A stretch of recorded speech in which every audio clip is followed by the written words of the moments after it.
my fingers like you wanna wife me. Got another shitty shit, ain't nothing like me. Wait a minute. Who are you? About to catch another fight. About to make 'em wanna fight. I just wanna have a good night. I just wanna have a good night.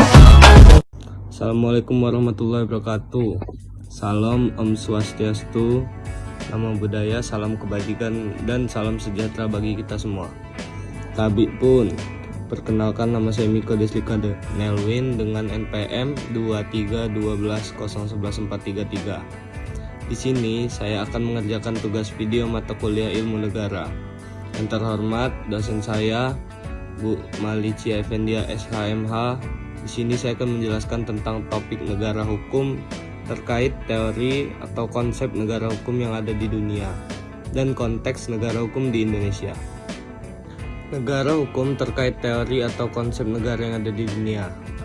Negara hukum, bahasa Belandanya ialah Rechtsstaat. Negara bertujuan untuk menyelenggarakan ketertiban hukum berdasarkan hukum yang terdapat pada rakyat. Prinsip-prinsip yang dianggap ciri penting negara hukum menurut The International Commission of Jurists. Yang pertama adalah negara harus tunduk pada hukum. Yang kedua, pemerintah menghormati hak individu. Dan yang ketiga, peradilan yang bebas dan tidak memihak. Selanjutnya, Jimli Asidiki berpendapat bahwa adanya 12 prinsip pokok negara hukum, yaitu yang pertama supremasi hukum, yang kedua persamaan dalam hukum, yang ketiga asas legalitas, yang keempat pembatasan kekuasaan, yang kelima peradilan bebas dan tidak memihak, yang keenam peradilan tata usaha, yang ketujuh peradilan hak asasi manusia, yang kedelapan bersifat demokratis, yang kesembilan berfungsi sebagai sarana mewujudkan tujuan bernegara, yang ke-10 transparansi dan kontrol sosial. Macam-macam sistem hukum di dunia. Sistem hukum Eropa kontinental. Sistem hukum ini berkembang di negara-negara daratan seperti Jerman, Belanda, Italia, Prancis, Amerika, dan Asia. Prinsip utamanya bahwa hukum itu memperoleh kekuatan mengikat karena berupa peraturan yang berbentuk undang-undang yang tersusun secara sistematis dalam kodifikasi. Yang kedua ada sistem hukum Anglo-Saxon. Sistem hukum ini dianut oleh negara anggota Persemakmuran Inggris, Amerika Utara, Kanada, dan Amerika Serikat. Yang ketiga ada sistem hukum adat. Terdapat dan berkembang di lingkungan kehidupan sosial di Indonesia, Cina, India, Jepang, dan negara lain. Yang keempat ada sistem hukum Islam. Biasanya ini dari Arab, kemudian berkembang ke negara Asia, Afrika, Eropa, Amerika secara individual maupun kelompok. Sistem hukum Islam ini bersumber sama Sunnah Rasul, Al-Quran, Ijma Qiyas.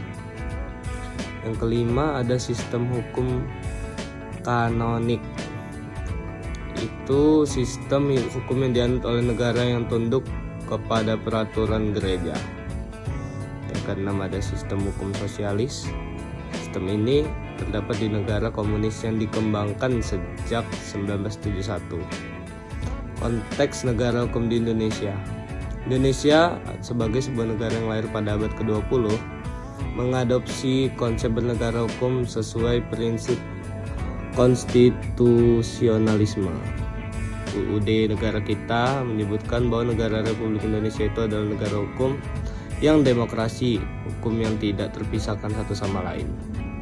Konsep negara hukum di Indonesia dalam KRIS 1945. Konsep negara hukum pada masa ini adalah negara hukum demokratis sebagaimana yang dijelaskan pada pasal 1 ayat 1. Konsep negara hukum Indonesia dalam UUD 1945 secara redaksional klausul cipta negara hukum masih sama dengan KRIS. Konsep negara yang dianut dalam UUD 1945 adalah negara hukum yang aktif atau dinamis. Ciri yang melekat pada negara hukum Indonesia sejalan dengan tujuan berdirinya negara Indonesia yang tercantum dalam alinea keempat UUD 1945. Di samping itu, konsep negara hukum Indonesia juga dipengaruhi oleh Pancasila sebagai kumpulan nilai-nilai dasar yang diakui bersama bangsa Indonesia. dan menjadi landasan praktek kedaulatan rakyat. Dengan demikian, negara hukum Indonesia yang dijalankan harus senantiasa memperhatikan aspek ketuhanan, kemanusiaan, persatuan, permusyawaratan, dan keadilan. Segitu saja yang bisa dapat saya jelaskan. Terima kasih.